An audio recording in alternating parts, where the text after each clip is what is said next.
Hello friends, आप सभी का स्वागत है माई पॉइंट में।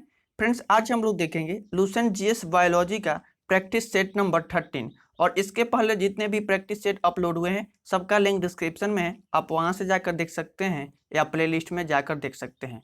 फ्रेंड्स, इसमें जितने भी प्रश्न होंगे वह सभी प्रश्न पादप कायिकी से संबंधित प्रश्न होंगे। और इसके कंसेप्ट के बारे में बात करें तो उसको हम इसके पहले वाले वीडियो में बहुत अच्छे से बताए हुए थे। और इसके अलावा इस सेट को प्रैक्टिस करने के साथ साथ आप लुसेंट बुक को साथ साथ पढ़ सकते हैं। तो आइए देखते हैं पहला प्रश्न, परासरण की परिभाषा क्या है। परासरण की परिभाषा क्या है? तो अर्धपारगम्य कला में होकर कम से कम अधिक सांद्रता की ओर विलायक अर्थात जल का प्रवाह ही परासरण कहलाता है।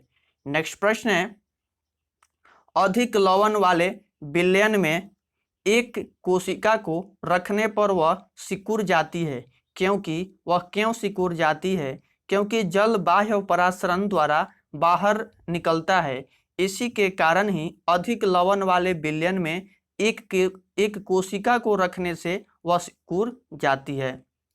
नेक्स्ट प्रश्न है, यदि एक कोशिका आकार में न्यूनीकृत होती है जब यह एक विलयन में सब रख दी जाती है, ऐसा विलयन होता है। ऐसा विलयन वह कौन सा होता है? तो वह उस विलयन को हाइपरटोनिक बोला जाता है। इसके बाद नेक्स्ट प्रश्न है, एक कोशिका का आयतन में बढ़ती है। एक कोशिका का आयतन बढ़ती है जब यह रखी जाती है। किस चीज में रखी जाती है तो कोशिका का आयतन बढ़ती है? एक अल्प परासरणी विलायक में बढ़ती है। नेक्स्ट प्रश्न है, बीज फूलते हैं। बीज जो होते हैं वह फूलते हैं जब जल में रखे जाते हैं, क्योंकि उस समय क्या होता है, अंतः शोषण के कारण ही फूलते हैं। नेक्स्ट प्रश्न है, लकड़ी के बने दरवाजा वर्षा ऋतु में क्यों फूलता है? जो वर्षा ऋतु में आप देखे होंगे बरसात के दिनों में लकड़ी के बने हुए दरवाजा जो होता है वह फूल जाता है। क्यों फूलता है? क्योंकि अंतः शोषण के कारण ही वह दरवाजा फूल जाता है। नेक्स्ट प्रश्न है, उर्वरकों का अतिरिक्त मात्रा में प्रयोग पौधों की मृत्यु का कारण क्यों बनता है? उर्वरकों का अतिरिक्त मात्रा में प्रयोग अर्थात जब खेतों में अतिरिक्त मात्रा में खाद दे दिया जाता है तो पौधे जो होते हैं वह मर जाते हैं। इसका क्या कारण होता है? तो इसका कारण होता है बाह्य परासरण के कारण। वे बाह्य परासरण के कारण ही ऐसा होता है। नेक्स्ट प्रश्न है, पौधे में जल का परिवहन होता है। पौधे में जल का परिवहन होता है। ये जल का परिवहन क्यों होता है? जाइलम के द्वारा। ये जाइलम के द्वारा किसके द्वारा परिवहन होता है? तो ये जाइलम के द्वारा परिवहन होता है। नेक्स्ट प्रश्न है, भूमि में पौधों की जड़ों के लिए उपलब्ध जल होता है। वह उपलब्ध जल कौन सा होता है? तो केशिका जल। केशिका जल जो होती है वही भूमि में पौधों की जड़ों के लिए उपलब्ध जल होता है।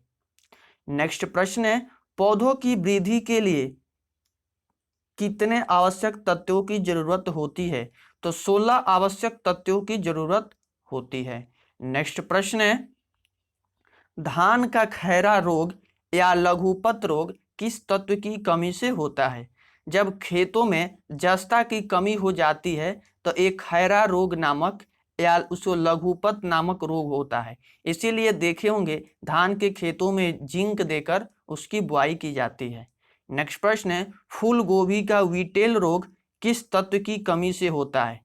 किस तत्व की कमी से फूल गोभी में विटेल रोग होता है? तो ये एमओ, आपको पता होना चाहिए कि ये एमओ क्या है। तो एमओ का फुल फॉर्म होता है मोलिब्लेडेनम। इसका परमाणु क्रमांक होता है 42। इसका परमाणु क्रमांक 42 होता है, जो कि एक तत्व है। नेक्स्ट प्रश्न है, पत्तियों की हरिमनहीनता किसकी कमी से होता है? एमजी के कारण ही पत्तियों की हरिमहीनता होती है। एमजी क्या है? एमजी को मैग्नीशियम बोला जाता है, जिसका परमाणु क्रमांक 12 होता है। नेक्स्ट प्रश्न है, पौधे में वाष्पोत्सर्जन किसकी प्रक्रिया है? पौधों में वाष्पोत्सर्जन किसकी प्रक्रिया है? तो ये जल हानि की प्रक्रिया है।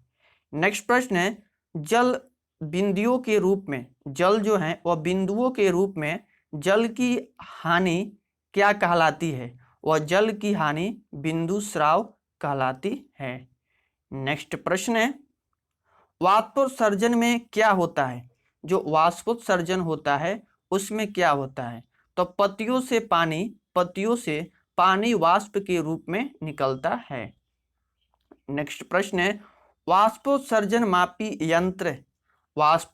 मापी यंत्र कौन सी है? किस यंत्र से वाष्पोत्सर्जन की माप की जाती है? तो पोटोमीटर के द्वारा ही वाष्पोत्सर्जन मापी यंत्र से माप की जाती है। पौधों में वाष्पोत्सर्जन की क्रिया किस में होती है? किस भाग में होती है? तो पौधे के पूरे भाग में होती है। नेक्स्ट प्रश्न है, वह दशा जिसमें वाष्पोत्सर्जन अधिक तेजी से होगा वह क्या होता है? तो वह होता है निम्न नमी एवं उच्च तापमान होती है। नेक्स्ट प्रश्न है, पत्तियों के दो मुख्य कार्य होते हैं। जो पत्ती होते हैं उसके दो मुख्य कार्य होते हैं, कौन कौन से? एक कार्य होता है प्रकाश संश्लेषण करना और दूसरा होता है वाष्पोत्सर्जन करना। नेक्स्ट प्रश्न है, पौधों में होने वाली क्रियाओं में से एक जो इनका तापमान कम कर सकती है वह होती है वाष्पोत्सर्जन। वह क्या होती है? वाष्पोत्सर्जन होती है। नेक्स्ट प्रश्न है, किस क्रिया के फलस्वरूप पौधों में ऑक्सीजन का निकास एवं कार्बन डाइऑक्साइड का अवशोषण होता है? तो प्रकाश संश्लेषण के कारण अवशोषण होता है। नेक्स्ट प्रश्न है, प्रकाश संश्लेषण के लिए किसकी जरूरत होती है? प्रकाश संश्लेषण के लिए किसकी जरूरत होती है? तो जल का और पर्णहरित का और धूप का जरूरत होता है प्रकाश संश्लेषण के लिए। नेक्स्ट प्रश्न है, प्रकाश संश्लेषण की क्रिया में क्या बाहर निकलता है? तो ऑक्सीजन। जब प्रकाश संश्लेषण की क्रिया होता है तो उस समय ऑक्सीजन जो होता है वह बाहर निकलता है। नेक्स्ट प्रश्न है, प्रकाश संश्लेषण की प्रक्रिया का प्रथम चरण होता है। प्रकाश संश्लेषण की प्रक्रिया का प्रथम चरण क्या होता है? तो सूर्य के प्रकाश द्वारा क्लोरोफिल का उत्तेजन प्रकाश संश्लेषण की प्रक्रिया का प्रथम चरण होता है। नेक्स्ट प्रश्न है, प्रकाश संश्लेषण की दर सबसे अधिक होती है। प्रकाश संश्लेषण की दर सबसे अधिक कब होती है? तो लाल रंग के प्रकाश में ही प्रकाश संश्लेषण की दर सबसे अधिक होती है। नेक्स्ट प्रश्न है, प्रकाश संश्लेषण की दर सबसे कम कब होती है? सबसे कम बैगनी रंग के प्रकाश में प्रकाश संश्लेषण की दर सबसे कम होती है। नेक्स्ट प्रश्न है, हरे रंग का पदार्थ जो पौधों में प्रकाश संश्लेषण करता है वह कौन है? वह है क्लोरोफिल। इसके बाद नेक्स्ट प्रश्न है, प्रकाश संश्लेषण होता है। ये प्रकाश संश्लेषण क्या होता है? केवल दिन में। ये प्रकाश संश्लेषण केवल दिन में होता है। नेक्स्ट प्रश्न है, प्रकाश संश्लेषण के लिए कौन सी गैस आवश्यक है? प्रकाश संश्लेषण के लिए कौन सी गैस आवश्यक है? तो CO2। ये जो CO2 होता है, CO2 अर्थात कार्बन डाइऑक्साइड, वही प्रकाश संश्लेषण के लिए आवश्यक गैस है।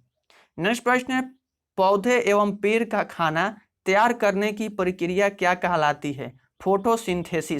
फोटोसिंथेसिस कहलाती है। नेक्स्ट प्रश्न है, क्लोरोफिल में कौन सा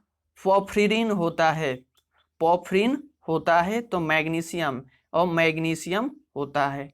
नेक्स्ट प्रश्न है, सर्वाधिक प्रकाश संश्लेषी क्रियाकलाप कहाँ चलता है? ये कहाँ चलता है सर्वाधिक प्रकाश संश्लेषी क्रियाकलाप? तो प्रकाश के नीले एवं लाल क्षेत्र में चलता है। नेक्स्ट प्रश्न है प्रकाश संश्लेषण का अंतिम उत्पाद है। प्रकाश संश्लेषण का अंतिम उत्पाद क्या है? तो कार्बोहाइड्रेट। एक कार्बोहाइड्रेट ही प्रकाश संश्लेषण का अंतिम उत्पाद है। नेक्स्ट प्रश्न है ऊर्जा रूपांतरणों में से किसके द्वारा प्रकाश संश्लेषण की क्रिया संपादित होती है? किसके द्वारा प्रकाश संश्लेषण की क्रिया संपादित होती है? तो प्रकाश से रासायनिक ऊर्जा, प्रकाश से रासायनिक ऊर्जा में संपादित होती है। नेक्स्ट प्रश्न है प्रकाश संश्लेषण में पर्णहरित की भूमिका है।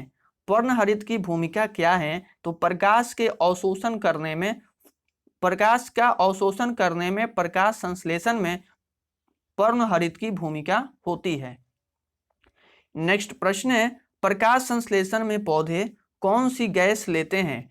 तो कार्बन डाइऑक्साइड लेते हैं और ऑक्सीजन छोड़ते हैं। नेक्स्ट प्रश्न है प्रकाश संश्लेषण में हरे पौधे द्वारा कौन सी गैस छोड़ी जाती है? तो ऑक्सीजन छोड़ी जाती है। नेक्स्ट प्रश्न है प्रकाश संश्लेषण के समय निकलने वाली गैस का क्या नाम है? ऑक्सीजन, उसका नाम है ऑक्सीजन। नेक्स्ट प्रश्न है ऑक्सीजन जो प्रकाश संश्लेषण से उत्पन्न होती है वह आती है कहाँ से आती है? तो वह जल से आती है। फ्रेंड्स इसमें जितने भी प्रश्न दिए गए हैं सभी प्रश्न आपके एग्जाम पॉइंट ऑफ व्यू से काफ़ी महत्वपूर्ण है और सभी प्रश्न किसी न किसी एग्जाम में पूछे गए हैं या पूछे जाने की संभावना है, वही प्रश्न दिए गए हैं।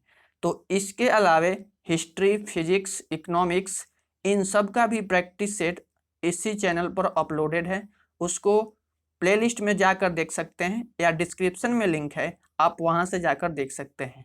यदि चैनल पर पहली बार आए हैं तो चैनल को सब्सक्राइब कर लें और अपने दोस्तों के साथ भी शेयर करें ताकि उनकी भी थोड़ी मदद हो सके। तो मिलते हैं नेक्स्ट वीडियो में, तब तक के लिए बाय, टेक केयर।